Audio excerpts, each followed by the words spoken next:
السلام علیکم ورحمۃ اللہ وبرکاتہ۔ زکوٰۃ کے مسائل کے اوپر ہم دیکھ رہے ہیں۔ زکوٰۃ کے جو مسائل ہیں آج ہم دیکھیں گے تجارت، سمانیت تجارت کی زکوٰۃ۔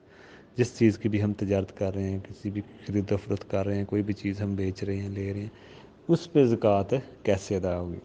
دیکھیں، سمانیت تجارت پر زکوٰۃ ہوگی اب ٹوٹل مال کی ویلیو لگا کے۔ اب یہ نہیں ہے کہ صرف نفع پر ہی نہیں، بلکہ سارے سامان پر جو تجارت کا ہے اس پر زکوٰۃ ہوگی۔ بعض لوگ کہتے ہیں کہ اب نفع پر ہوگی، یہ ٹھیک نہیں ہے، ٹھیک ہے نا۔ تجارت کے مال پر زکوٰۃ واجب ہے۔ صحابہ کرام، تابعین اور ائمہ کرام بھی اس چیز کے قائل رہے ہیں، جیسے امام ابو حنیفہ، امام مالک، امام شافعی، امام احمد بن حنبل بھی یہ سب اسی کے قائل رہے ہیں کہ اس پر زکوٰۃ ہوگی۔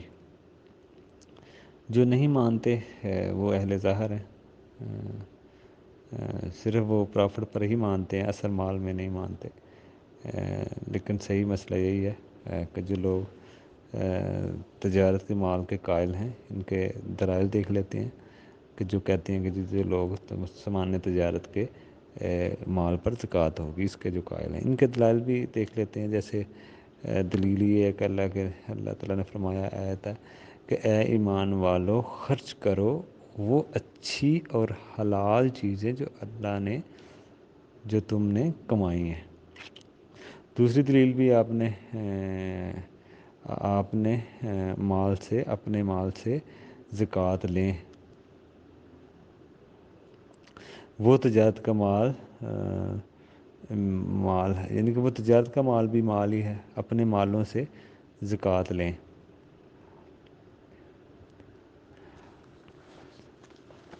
جیسے کہ حدیث آتی ہے کہ آپ ان کے مال سے زکوٰۃ لیں۔ تجارت بھی ایک مال ہی ہے، وہ بھی ایک تجارت ہے، مراد تجارت ہی ہے، تو یہ بھی حدیث پیش کی جاتی ہے۔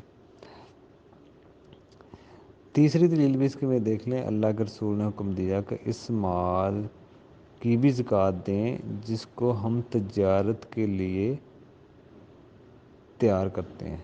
اللہ کے رسول نے حکم دیا، یہ حدیث میں کلام بھی علماء میں کوئی حدیث صحیح نہیں ہے۔ بہرحال صحابہ کرام کے قول سے اور ان حدیثوں کو تھوڑی بہت سپورٹ ملتی ہے۔ صحابہ میں جو تجارت کے مال میں قائل رہے، حضرت عمر، ان کے بارے میں آتا ہے، ان کے بیٹے عبداللہ بن عمر، عبداللہ بن عباس زکوٰۃ کے سامان تجارت کے زکوٰۃ کے مال کے ان کے تجارت کے جو مال کے وہ قائل رہے ہیں کہ وہ جو سامان تجارت ہے اس پہ زکوٰۃ ہوگی۔ دوسری کوئی رائے پائی نہیں جاتی اس سلسلے میں صحابہ میں، ان کے جو مخالف، تو اس میں یہ کہا جاتا ہے کہ صحابہ میں اس میں اجماع تھا کہ اس مسئلے میں کہ جس مال پر زکوٰۃ نکالنے کے لیے کہا گیا ہے، جیسے جانور، کھیتی، سونا چاندی، سب سامان ہے، ٹھیک ہے نا۔ تو جیسے ان پر زکوٰۃ ہے تو ان کے ذریعے مال بڑھتا ہے، مال بڑھانے کا یہ بھی ایک ذریعہ ہے سامان تجارت، جیسے جانور، کھیتی، سونا چاندی، تو یہ بھی اس سے بھی مال بڑھتا ہے۔ تو یہ جو مال سامان تجارت ہے اس پر بھی زکوٰۃ ہوگی، یہ قیاس کرتے ہیں۔ جیسے جانور رکھے ہیں یا کوئی اور ہے تو وہ مال بڑھتا بھی ہے ساتھ ساتھ، تو یہ بھی سامان تجارت جو ہے اس پر یہ بھی بڑھتا ہے، تو اس پر بھی زکوٰۃ ہوگی۔ تو صحیح مسئلہ یہ ہے، آپ کسی بھی چیز کا کام کر رہے ہیں، تجارت کر رہے ہیں، خرید و فروخت کر رہے ہیں، اصول اس کا یہی ہے کہ آپ اس کی قیمت لگائیں گے، صرف نفع نہیں۔ یہ نہیں کہ آپ جس مال کی تجارت کر رہے ہیں، خرید و فروخت کر رہے ہیں، اس اصل مال کو بھی کاؤنٹ کیا جائے گا، اصل مال کی بھی ویلیو لگائی جائے گی۔ اب یہ نہیں ہے کہ جو اس سے نفع صرف آ رہا ہے وہ نفع میں ہی دیے جائے، یہ نہیں ہے، ٹوٹل کا ہی حساب لگا کے تو آپ زکوٰۃ دیں گے، جس چیز کی بھی آپ تجارت کر رہے ہیں۔ یہ ایک اصولی بات ہے۔ تو زیادہ اس میں علماء کی رائے یہی ملی ہے کہ زیادہ تر اس میں یہی رہے ہیں، جیسے امام ابو حنیفہ، امام مالک، امام شافعی، امام احمد بن حنبل، سب اسی کو مانتے رہے ہیں کہ سامان تجارت پر زکوٰۃ ہے، اور صحابہ کے نام بھی کچھ آئے۔